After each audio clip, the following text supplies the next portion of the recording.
នេះបងឯប្រឡងឲ្យយើងឯនេះស្មាត់កើតមកលេងទៅនេះនោះស្មាត់តូចនោះស្មាត់ធំនៅទៅនេះស្មាត់នេះស្មាត់កាន់កាមេរ៉ានៅទៅនេះឥឡូវយើងប្របែឲ្យមើលកើតលេងតិច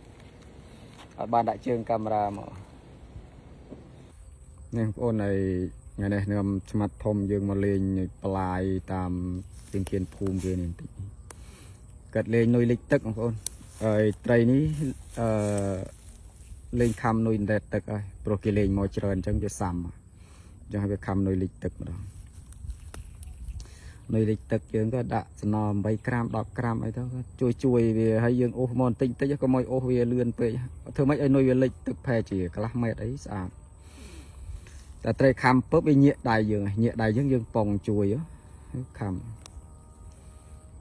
បានរៀងគួរសមប្រកបហ្នឹងបាន4 5ប្រកបតែត្រីមិនធំនេះត្រីយើងប៉ិនមេជើងប៉ិនក៏ដៃកូនក្មេងត្រីលក្ខណៈកូនត្រីស្រែយើងតិចតួចដើរយើងដើរទៅតាមគាត់ដៃកាន់កាមេរ៉ាអត់នឹងទៀតចាំមើលមុខលូតិចយើងបើថារឿងបបកត្រីយើងទៅឡាជួយបានហើយបលយោខំវឹតតែម្ដងមិនចូលទៅបងប្អូនចូលទៅនេះអូធ្វើលេងមិនបានមិនលេងអានេះនុយលិចទឹកបងប្អូននេះមើលតែខ្ញុំប្រាប់មិញគាត់ថាយើងចង់បិទប៉ុងក៏បានយើងចង់បិទខំភ្លាមវឹតភ្លាមក៏បានតែនេះគាត់ខំភ្លាមវឹតភ្លាមអត់ប៉ុងផងน่าจะប៉ុងវាមិនតិចស្អាតបើប៉ុងវាល្អតែនេះគាត់ខំមកវឹតចូលមើលចូលទៅប្រយតែអត់ធំទេបងប្អូននេះត្រីប្រហែលជា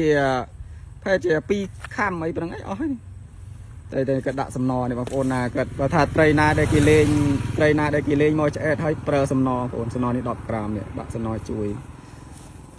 អត់ដឹងតែបានត្រីហូបហើយអូពេញលេងហ្នឹងនេះស្មាត់យើងបានគួរសមប្រកបហើយតែត្រីអត់ធំទេបងប្អូនត្រីយើងប៉ិននេះប៉ិន2ខំអីមើលស្មាត់មើលចូលអូឡើងខាប់ទឹកអីហ្នឹងបងប្អូនអើយនេះប្រហែលចូលធំមួយដែរអូបានងឹបធំងឹបមួយបាត់ហើយអានេះអូនធំមួយទៅនេះវីនេះអូតូចណាមានមាននុយលិចទឹកបងប្អូនថ្ងៃនេះគាត់មកមួយថ្ងៃវិញងាយតែវាក្តៅពេកនិយាយទៅខ្ញុំពីថ្ងៃវាក្តៅក៏ខ្ញុំអត់បានថតបាត់អីទេនេះទៅធ្លាក់ល្ងាចហើយក៏ឲ្យស្មាត់គាត់ដើរបបកខ្ញុំដើរថតបានគួរសមប្រកបនេះ2នាក់ស្មាត់មានតែម្នាក់ទេក្រុង2នាក់តែ2នាក់គឺតែច្រើនណាស់ដែលអ្នកដើរបបកត្រីគឺតែច្រើនណាស់ព្រោះខ្ញុំបានមួយប៉ិនមេជើងតែខ្ញុំប្រើនុយដែតទឹកអត់បានលេងនុយលិចទឹកក៏ស្មាត់យើងគាត់បិទមួយទៀតបងប្អូនតែដាក់មកដាក់កូនកែមួយទៀតវាយមួយពងទៅតិចតូចល្អត្រីនេះមែនអូយនេះរៀងខំជាងឯនោះក្នុងវាណាឯនោះអត់ខំតូចមុខមិនអត់ខំតូចមុខអត់ខំទេទៅដល់យើងមកកន្លែងនេះនេះបាន2 3ទេឃើញបានរហូតនេះវាដូចទៅវាមកនៅទៅនេះដូចទឹករៀងរាកអីមិនដឹងទឹករៀងរាកអីវានេះអីប្រឡងវារបៀបកាច់ប្រឡងវាមានទឹកហូរមកវាហើយរៀងកាច់ទៅវាមានតនើអញ្ចឹងវាត្រីវាចូលចឹងនោះស្មាត់តូចយើងដល់ហើយស្មាត់តូចយើងបានមួយដែរតែអាបានថតនោះអត់នេះទេអានេះយើងថតរតនាដែលយើងថតនេះយើងបិទមួយថែមទៀតនេះទាញឲ្យមើលតិចបិទធម្មតាបងប្អូនធ្ពក់តែមឿតដូចយើងដាក់បកាយចឹងឯងព្រោះយើងប្រើនុយលិចតិចយើងអូសឲ្យនុយវាវែងឲ្យ